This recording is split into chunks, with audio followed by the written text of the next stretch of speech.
Seat bit ના કટકા અહીંયા ઠેઠ પીડા છે, કેવી ખાઈ છે તમે વિચારી લેજો. મોરે મોરો ઘાલીને વયો ગયો છે. તો hello guys, look at Paaji કી આઈસ. તો welcome to my new vlog for Paaji. તો આજે આપણે આવી ગયા છીએ 2 દિનની રજા રાખીને પાછા કારખાને. 2 દિવસથી આપણે વ્લોગ શૂટ નથી કર્યો, પણ આપણે એડવાન્સમાં હાલી એટલે તમારી માટે તો બ્રેક નહોતો, મારી માટે જ હતો. કેમ કે એડવાન્સમાં મેં વ્લોગ શૂટ કરેલા હતા તો નાખી દેતો હતો. બાકી તો આપણે કારખાને આવતા હતા તો રસ્તામાં કંઈક એવું થયું કે એકદમ અનએક્સપેક્ટેડ, એકદમ મતલબ ધાર્યા જેવું નહોતું, એવું કંઈક થયું રસ્તામાં આપણે આવતા હતા. તો એ હું આગળ ક્લિપ અહીંયા નાખાય તમે આ ઇન્ટ્રો પછી, એ તમે જોજો શું થયું રસ્તામાં એવું બધું. એના હિસાબે મારે કારખાનામાં આવવામાં મોડું થઈ ગયું. 8:30 વાગી ગયા હતા. 8 વાગે આપણે આવી જઈએ બદલે. તો બાકી તો એ ક્લિપ તમે જોજો શું થયું. બાકી તો હજી થોડુંક મજા જેવું નથી ને, તમને ખબર છે મારી મજા બગડે તો મારે આ હિચકી પહેલા ચાલુ થઈ જાય. એનું શું કારણ છે એ નથી મને સમજાતું. બાકી તો કાલે છે ખીયર, યાની કે ઉત્તરાયણ. તો એની તમને બધાને હાર્દિક શુભકામના. અને બસ બાકી તો આપણે આવી ગયા હી. અને જો અત્યારે જમી મમ્મીને આપણે નવરા થઈ ગયા હી.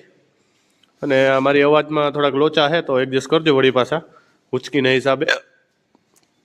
બાકી તો બજાવ કઈ આવું હે. અને આ કોટનો લીધો હે, જોઈ લેજો.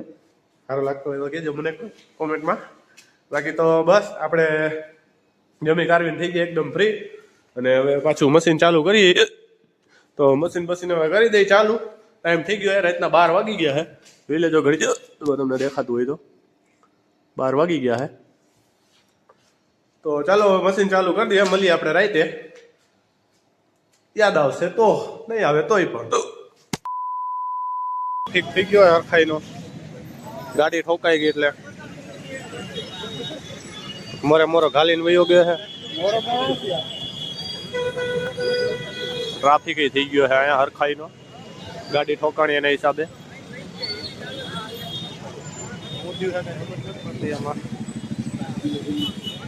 આવું છે પબ્લિક, જોવો તમે.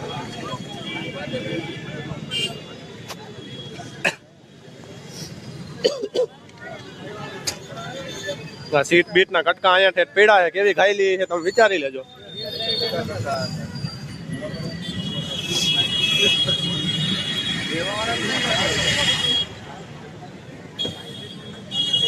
તો ચાલો આપણે મળીએ કારખાને.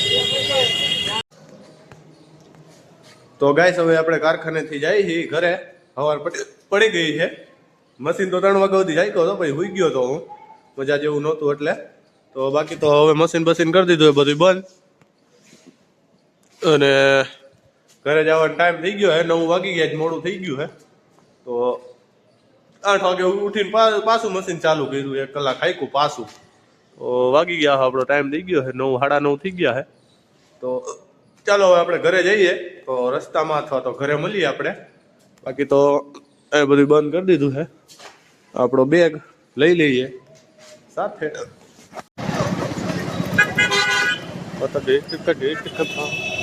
તો ગાય જોઈ લ્યો, નકરા ફુગા જ મળે હે. ફાળો ઉઘરાવે બધા. હા જો કેટલા ફુગા મળે આપણું રાજકોટ વહેલી સવારે. આપણો પાજી તો આવું છે ગાઈસ, ફુગા મળે આયા કઈ ઘટે નહીં એવા. લઈ લેજો ને ઉડાડી દેજો. બાકી પતંગ ના તો ઠેકાણા નથી, ઉડાડશું કે નહીં. રખડવા જવાનો પ્લાન છે કે તો જોઈ રખડવા જાય છે કે પતંગ ઉડાડીએ છીએ. ઘરે ભોગી ભાઈ ખબર પડે શું થાય. આપણી મકર શું કહેવાય, મકર સંક્રાંતિ. હા, મકર સંક્રાંતિ કેવી જાય છે ઘરે પહોંચીએ પછી ખબર પડે ગાય. બાકી તો ચોકે નકરા ફુગા અને ફાળો ઉઘરાવા બેઠા છે આ બધા ગૌશાળાનો. તો આ જોઈ લેજો ગાય તમે, આ બધા ફાળો ઉઘરાવા બેઠા છે મકર સંક્રાંતિનો. અને પાછી એની મોજમાં જાય છે શૂટ કરતો. તો તમને મારી અવાજ આવતી હોય તો કૃપયા કરીને આ બ્લોગને લાઈક, કોમેન્ટ, શેર અને 1 મિલિયન લાઈક કરાવી દેજો ગાઈસ. औकात के बाहर की बात कर रहा हूँ और करा देना. मकर संक्रांति की जय.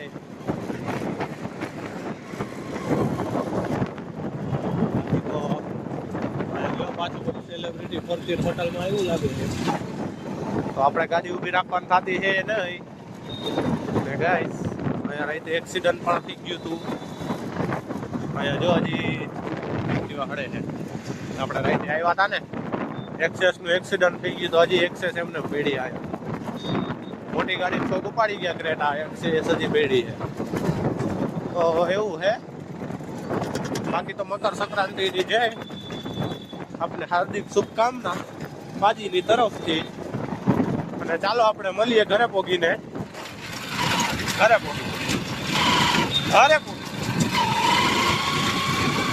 પોગીને